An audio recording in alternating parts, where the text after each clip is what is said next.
Hello friends. अगला topic है difference between G and g. G, capital G means universal gravitational constant and small g means acceleration due to gravity. तो capital G universal gravitational constant and small g acceleration due to gravity. तो इसका जो difference है वो मैं आपको बता रहा हूँ। फर्स्ट डिफरेंस है it is a scalar quantity. Capital G जो है एक स्केलर क्वांटिटी है।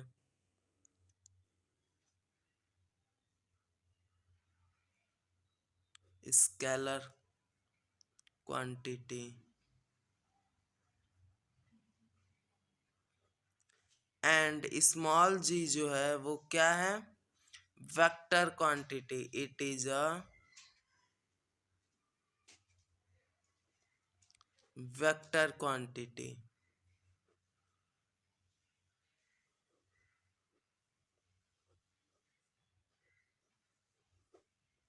सेकेंड डिफरेंस देखिए,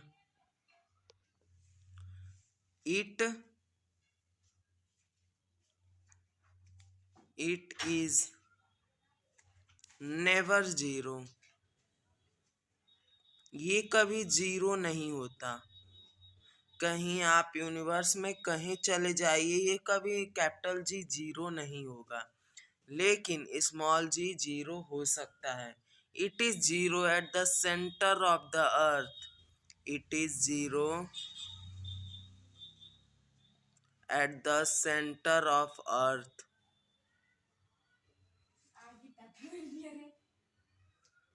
ऑफ द अर्थ। ये जो अर्थ का जो सेंटर है वहां पे ये जीरो हो सकता है। लेकिन कैपिटल जी जो है यूनिवर्सल ग्रेविटेशनल कांस्टेंट, ये कभी जीरो नहीं होता है। तीसरा डिफरेंस देखिए, तीसरा डिफरेंस है इसका जो एसआई यूनिट है। इट्स एसआई यूनिट इज, मैं आपको सिंपल बता रहा हूँ, is newton metre square per KG square. और इसकी जो है it's SI unit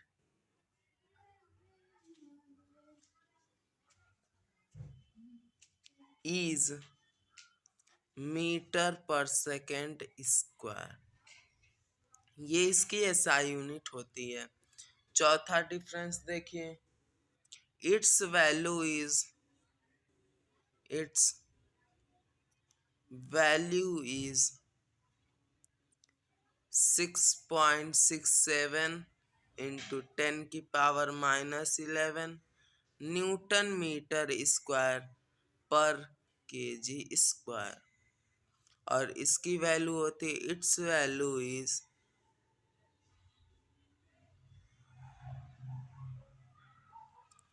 9.8 metre per second square.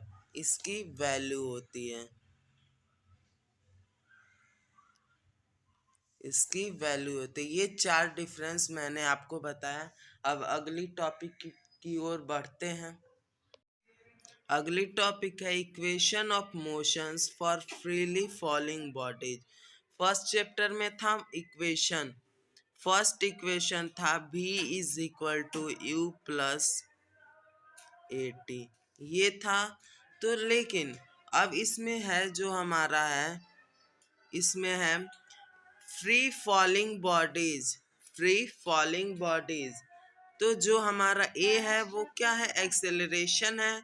तो हम यहाँ पे ग्रेविटी यूज करते हैं, एक्सेलरेशन ड्यू टू ग्रेविटी। तो हो जाएगा v is equal to u plus g t. ये है हमारा v is equal to u plus g t. ये हमारा equations of motion for freely under freely falling bodies. Second equation था मेरा s is equal to u t plus half a t square. ये हमने second equation पढ़ा था। तो अब इसमें क्या है, एस हमारा क्या है, स्पीड है। तो हम यहाँ पे देखिए एस जो है हमारा डिस्टेंस है, और एस फ्री फॉलिंग बॉडीज में एस जो है हमारा हाइट है। तो हम यहाँ पे एच लिख सकते हैं, h is equal to u t plus half, ये हमारा एक्सेलरेशन और फ्रीली फॉलिंग बॉडीज में एक्सेलरेशन ड्यू टू ग्रेविटी है, तो हाफ जी टी स्क्वायर। ये हमारा सेकेंड इक्वेशन। थर्ड इक्वेशन था हमारा भी square is equal to u square plus 2as। ये था हमारा थर्ड इक्वेशन। तो देखिए भी स्क्वायर तो ऐसे ही रहेगा क्योंकि वेलोसिटी इनिशियल फाइनल वेलोसिटी है u square plus 2 acceleration gravity g, और एच एस जो है हमारा डिस्टेंस है वो हाइट है, height of the surface of the earth, तो ये एच हो जाएगा। ये हमारा है थर्ड इक्वेशन। तो ये तीन इक्वेशन थे, equation of motions for freely falling bodies. Freely falling bodies के ये तीन इक्वेशन थे। तो अब देखते हैं अगली टॉपिक की ओर देखते हैं। अगला टॉपिक है मेरा मास। मास क्या है, what is mass? A quantitative measure of inertia, a fundamental property of all matter is called मास।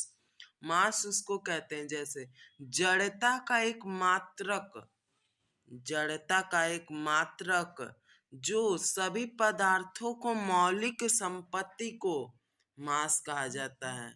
मौलिक संपत्ति को मास कहा जाता है मीन्स जैसे हम किसी भी पदार्थ का, किसी भी मैटर का हम मास निकालना चाहते हैं तो वो मास किस में निकलेगा, किलोग्राम में निकलेगा या फिर ग्राम में उसका आंसर फाइंड होता है। तो it is represented by the symbol m. इसको स्मॉल एम से शो किया जाता है, रिप्रेजेंट किया जाता है। It is a scalar quantity, यह एक स्केलर क्वांटिटी है, और मास को हमेशा मेजर किया जाता है ग्राम में या फिर किलोग्राम में मेजर किया जाता है। अब हम कुछ इसके कैरेक्टर बता देते हैं, मास की कैरेक्टर क्या है। अब इसके कुछ कैरेक्टरिस्टिक्स जान लीजिए। देखिए फर्स्ट कैरेक्टरिस्टिक है it is a scalar quantity.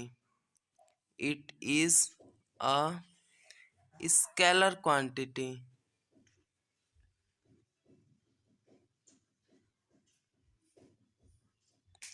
ये एक स्केलर क्वांटिटी है। सेकंड देखिए it is constant.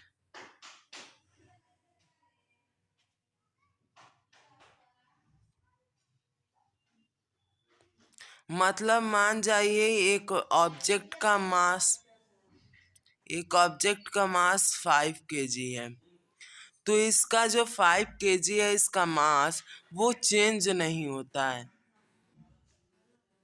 It can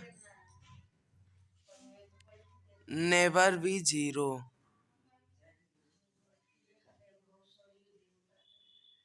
ये कभी जीरो नहीं होता है, और ये हमेशा जीरो होता ही नहीं है। और इसको मेजर किया जाता है, इट कैन बी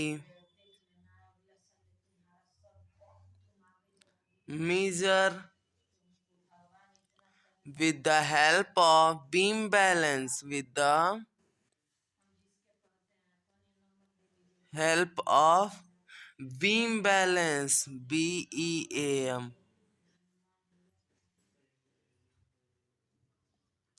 जिसको हम लोग कहते हैं फिजिकल बैलेंस।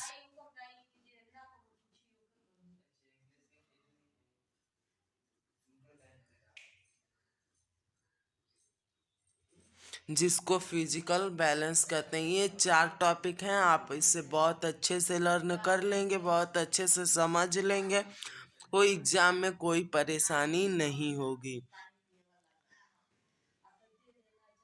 अब अगला टॉपिक है वेट। वेट क्या होता है? What is weight? Weight. Weight of the body is the force with which it is attracted towards the center of the earth. Weight एक ऐसा बॉडी है, वेट उसको कहा जाता है जो फोर्स के अट्रैक्ट से सेंटर का, अर्थ का जो सेंटर होता है वो अट्रैक्ट हो जाए, उसको वेट कहा जाता है। अब हमने Newton second law of motion acceleration due to gravity में पढ़ा था कि F is equal to M into G, जहाँ फोर्स ऑफ अट्रैक्शन वेट का इक्वल है। तो हम फोर्स के जगह वेट लिख सकते हैं, तो W is equal to M into g. SI unit जो वेट की होती है वो होती है न्यूटन, क्योंकि वो फोर्स के इक्वल होता है और यह एक वेक्टर क्वांटिटी है। अब हम कैरेक्टरिस्टिक्स ऑफ वेट, वेट का कुछ कैरेक्टरिस्टिक्स पढ़ लेते हैं। फर्स्ट है it is a vector quantity. It is a vector quantity.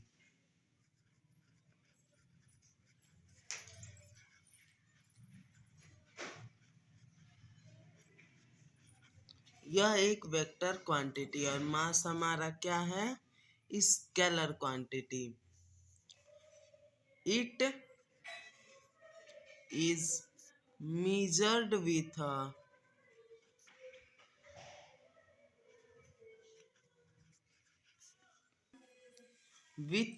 Spring balance. यह वेट किससे मेजर किया जाता है? स्प्रिंग बैलेंस से।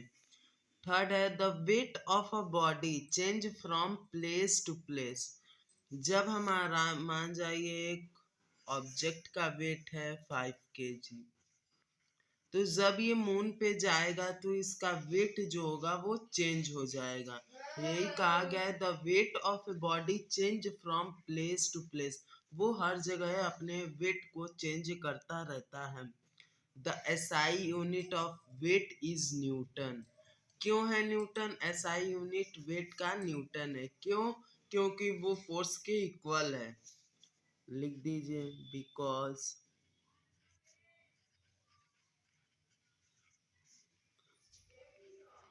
weight